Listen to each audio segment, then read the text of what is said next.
Hi friends, welcome to Shamees kitchen. എല്ലാവർക്കും സുഖമാണല്ലോ.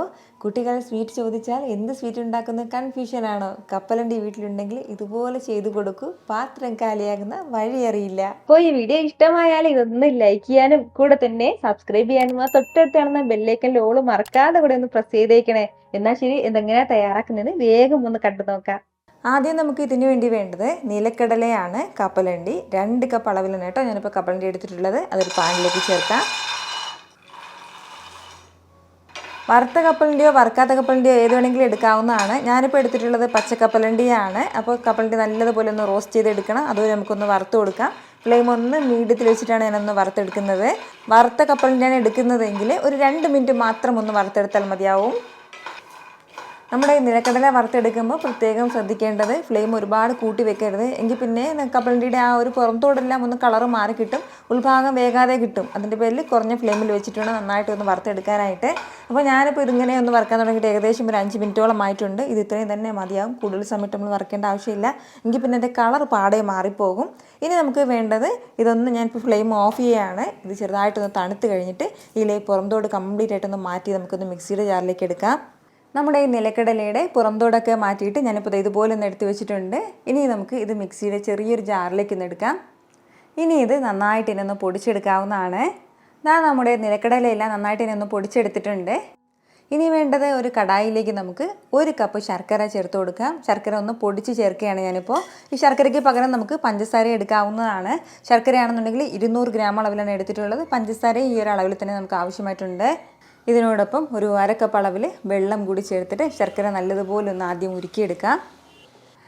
ഇപ്പോൾ നമ്മുടെ ഈ ശർക്കര പാനിയൊക്കെ നല്ലതുപോലെ ഒന്ന് തിളച്ച് ശർക്കരയൊക്കെ ഒന്ന് ഉരുകി കിട്ടിയിട്ടുണ്ട്. ഇനി നമുക്ക് വേണ്ടത് ഇതൊന്ന് അരിച്ചെടുക്കണം. കാരണം ശർക്കരയിൽ അത്യാവശ്യം പൊടിയും കല്ലും മണ്ണൊക്കെ ഉണ്ടാകുന്നതാണ്. അതിൻ്റെ പേരിലൊന്ന് അരിച്ച് വീണ്ടും ഈ കടായിലേക്ക് തന്നെ ചേർക്കാം. ഇനി നമ്മുടെ ഈ ശർക്കര പാനി വീണ്ടും നല്ല രീതിക്ക് ഒന്ന് തിളച്ച് ഒരു നൂൽ പരുവമാകുന്നത് വരെ നമ്മളിതുപോലെ ഇളക്കി കൊടുക്കേണ്ടതായിട്ടുണ്ട്. ഇപ്പോൾ അത്യാവശ്യം ഇങ്ങനെ വെള്ളം പോലെയല്ലേ ഉള്ളത്. ഇത് നന്നായിട്ടൊന്ന് കുറുകി കട്ടിയാകണം. മീഡിയം ഫ്ലെയിമിൽ ഇതിങ്ങനെ ഒന്ന് തിളയ്ക്കാൻ തുടങ്ങിയിട്ട് ഏകദേശം ഒരു 3 മിനിറ്റോളം ആയിട്ടുണ്ട്. അത്രയും സമയം കൊണ്ട് തന്നെ നമ്മുടെ ശർക്കര പാനിയെല്ലാം നന്നായിട്ടൊന്ന് ഉരുകി സെറ്റായി കിട്ടിയിട്ടുണ്ട്. ഇപ്പോൾ ഇത് ഒരു നൂൽ പരുവമായിട്ടുണ്ട് കേട്ടോ. ഇങ്ങനെ വേണം നമ്മുടെ ശർക്കര പാനി കിട്ടാനായിട്ട്. ഇനി ഇതിലേക്ക് നമ്മുടെ പൊടിച്ച കപ്പലണ്ടി ചേർക്കാവുന്നതാണ്. നല്ല ഫൈനായിട്ട് ഇത് പൊടിച്ചെടുക്കണം എന്നുള്ള ആവശ്യമില്ല. കപ്പലണ്ടിയുടെ 1-2 പീസൊക്കെ ഇങ്ങനെ ഉണ്ടാകുമ്പോഴത്തേക്കും അത് കഴിക്കുമ്പോൾ കടിക്കാൻ കിട്ടുമ്പോൾ ടേസ്റ്റ് കൂടുതലായിരിക്കും. ഇനി ഫ്ലെയിം ഒന്ന് മീഡിയത്തിൽ വെച്ചിട്ട് നല്ല രീതിക്ക് തന്നെ ഒന്ന് ഇളക്കി യോജിപ്പിച്ച് കൊടുക്കാം.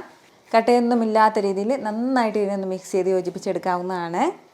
ഇതുപോലെ നമ്മുടെ ശർക്കര പാനി ഒരു നൂൽ പരുവമായി കഴിഞ്ഞതിന് ശേഷം മാത്രമേ നമ്മുടെ നിലക്കടലയുടെ മിക്സ് ചേർക്കാൻ പാടുള്ളൂ. ഇല്ലാന്നുണ്ടെങ്കിൽ നമ്മൾ ഇതുപോലെ ഒന്ന് ഇളക്കി യോജിപ്പിച്ചെടുക്കാനായിട്ട് ഒരുപാട് സമയമാകും. ഒരുപാട് സമയത്ത് നമ്മളിത് ഇളക്കി കൊടുക്കേണ്ടി വരും. ഒരു 2 മിനിറ്റ് നന്നായിട്ട് ഞാനതൊന്ന് മിക്സ് ചെയ്ത് കൊടുത്തിട്ടുണ്ട്. അപ്പോഴത്തേക്കും ഇതുപോലെ ഇങ്ങനെ ബോൾ പോലെ ഇങ്ങനെ ഉരുണ്ട് വരാൻ തുടങ്ങിയിട്ടുണ്ട്. കട്ടയൊന്നും ഇല്ലാതെ നന്നായിട്ട് ഇതൊന്ന് കിട്ടിയിട്ടുണ്ട്. ഈ ഒരു രീതിക്ക് വേണം കേട്ടോ നമ്മുടെ ഈ മിക്സ് കിട്ടാനായിട്ട്. അപ്പോൾ ഇത്രയും ആയിക്കഴിഞ്ഞാൽ ഇനി നമുക്കിതിലേക്ക് ഒരു അല്പം നെയ്യ് ചേർക്കാം.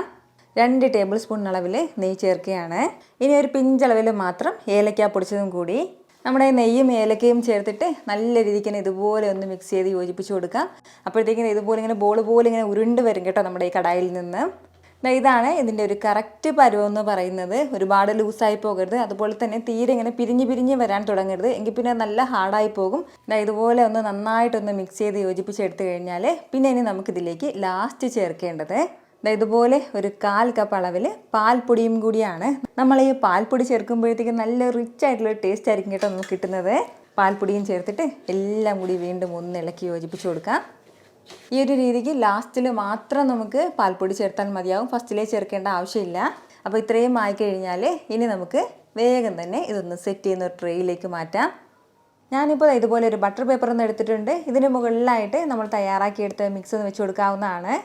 അത്യാവശ്യം നല്ല ചൂടാണിത്, നമുക്ക് കൈകൊണ്ട് തൊടാനൊന്നും പറ്റത്തില്ല. അപ്പോൾ നമ്മൾ ഈ ഒരു ബട്ടർ പേപ്പർ വെച്ചിട്ട് നന്നായിട്ട് ഇതൊന്ന് ഷേപ്പ് ചെയ്ത് കൊടുക്കാം. ഇതുപോലെ ഒന്ന് റോൾ ചെയ്തൊന്ന് ഷേപ്പ് ചെയ്ത് എടുക്കണം. ഇതുപോലെ തിരിച്ചും മറിച്ച് നന്നായിട്ടൊന്ന് ഉരുട്ടി കൊടുത്തിട്ട് ഇങ്ങനെ ഒരു ഷേപ്പിലാണ് ഞാനിപ്പോൾ എടുത്തിട്ടുള്ളത്. അപ്പോൾ നമുക്ക് ഇഷ്ടമുള്ള രീതിക്ക് ഷേപ്പ് ചെയ്ത് എടുക്കാവുന്നതാണ് കേട്ടോ. ഞാനിപ്പോൾ ഇങ്ങനെ ചെയ്യുന്നതേ ഉള്ളൂ. ഇനി ഇതിൻ്റെ മുകളിലായിട്ട് നമുക്ക് ഒരല്പം പിസ്ത ചെറുതായിട്ടൊന്ന് പൊടിച്ച് ചേർക്കുകയാണ്. ഇത് തികച്ചും ഓപ്ഷനിലാണ്. കാണാനൊരു ഭംഗിക്ക് വേണ്ടിയിട്ട് ഞാനിങ്ങനെ ചേർക്കുന്നതേ ഉള്ളൂ. നമുക്ക് ഇതിങ്ങനെ തന്നെ ഇത് വെച്ച് സെറ്റ് ചെയ്ത് എടുക്കാവുന്നതാണ്. ഞാനിപ്പോൾ കുറച്ച് പിസ്ത ചേർക്കുന്നു. പകരം നമുക്ക് ഇഷ്ടമുള്ള വേറെ ഏത് നട്ട്സ് വേണമെങ്കിലും ചേർക്കാവുന്നതാണ്. കൂടെ പിന്നെ ഇതിലേക്ക് ഇടുന്നത് ഒരല്പം റോസ് പെറ്റൽസ് ആണ്. ഇനി നമ്മുടെ കയ്യിൽ ഡെസിക്കേറ്റഡ് കോക്കനട്ട് ഉണ്ടെങ്കിൽ അതും കൂടി ഇതുപോലെ ഒന്ന് വിതറി കൊടുക്കാം. ഇനി ഇതിലേക്ക് വീണ്ടും ഇത് നന്നായിട്ടൊന്ന് സെറ്റ് ചെയ്തിരിക്കാൻ വേണ്ടിയിട്ട് ഇങ്ങനെ ഒന്ന് റോൾ ചെയ്തെടുക്കാവുന്നതാണ്. റോൾ ചെയ്ത് നമുക്കിതുപോലെ ഒന്ന് സെറ്റ് ചെയ്തെടുക്കാം. ഈ ചൂടോടുകൂടി തന്നെ നമ്മളിത് ചെയ്തേക്കണം. തണുത്ത് കഴിഞ്ഞാൽ നമുക്ക് പിന്നെ വേറെ ഒന്നും ചെയ്യാൻ പറ്റില്ല, ഇച്ചിരി ഹാർഡായി പോകും.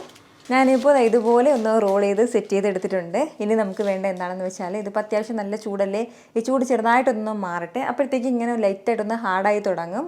ഇതിപ്പോൾ അത്യാവശ്യം നല്ല സോഫ്റ്റ് ആയിട്ടാണ് ഉള്ളത്. ഈ ചൂടൊന്ന് മാറി കഴിഞ്ഞിട്ട് നമുക്ക് ഇഷ്ടമുള്ള പീസിന് ഇതൊന്ന് കട്ട് ചെയ്തെടുക്കാവുന്നതാണ്.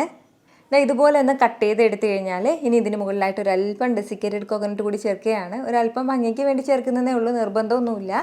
ഇത്രയും ആയിക്കഴിഞ്ഞാൽ വളരെ രുചികരമായിട്ടുള്ള നമ്മുടെ പീനട്ട് മിൽക്ക് ബർഫി ഇവിടെ സൂപ്പറായിട്ട് റെഡി ആയിട്ടുണ്ട്. നമുക്കിത് 2 ആഴ്ച വരെയും ഫ്രിഡ്ജിൽ വെച്ചിട്ട് സ്റ്റോർ ചെയ്യാൻ പറ്റുന്ന ഒന്നാണ്. കുട്ടികൾക്കും വലിയവർക്കൊക്കെ നന്നായിട്ട് ഇഷ്ടമാകുന്ന ഒന്ന് തന്നെയാണ് കേട്ടോ. ഉറപ്പായിട്ട് നിങ്ങൾ വീട്ടിൽ ഇതുപോലെ ഒന്ന് ട്രൈ ചെയ്ത് നോക്കണം.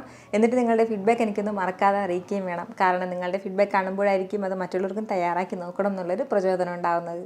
എത്ര എളുപ്പത്തിലും രുചികരമായിട്ടാണല്ലേ നമ്മൾ തയ്യാറാക്കി എടുത്തിട്ടുള്ളത്. അപ്പൊ ഇത് ഇഷ്ടമായാൽ ഇതൊന്ന് ലൈക്ക് ചെയ്യാനും കൂടെ തന്നെ നിങ്ങളുടെ ഫ്രണ്ട്സിനും ഫാമിലിക്കും എല്ലാവർക്കും ഇതൊന്ന് ഷെയർ കൂടി ചെയ്ത് കൊടുത്തേക്കണം. ഇതുപോലുള്ള റെസിപ്പിക്ക് വേണ്ടിയിട്ട് നമ്മുടെ ഷാമീസ് കിച്ചൻ ചാനൽ ഫോളോ ചെയ്യാനും സബ്സ്ക്രൈബ് ചെയ്യാനൊന്നും ആരും മറക്കരുത്. വീണ്ടും നല്ലൊരു ഷാറ് വീഡിയോ ആയിട്ട് നാളെ കാണാം. അതുവരേക്കും എല്ലാവരും ഹാപ്പി ആയിട്ടിരിക്കുക, സന്തോഷമായിട്ടിരിക്കുക, എല്ലാവരും സേഫ് ആയിട്ടിരിക്കണം. Take care friends. ടാറ്റാ.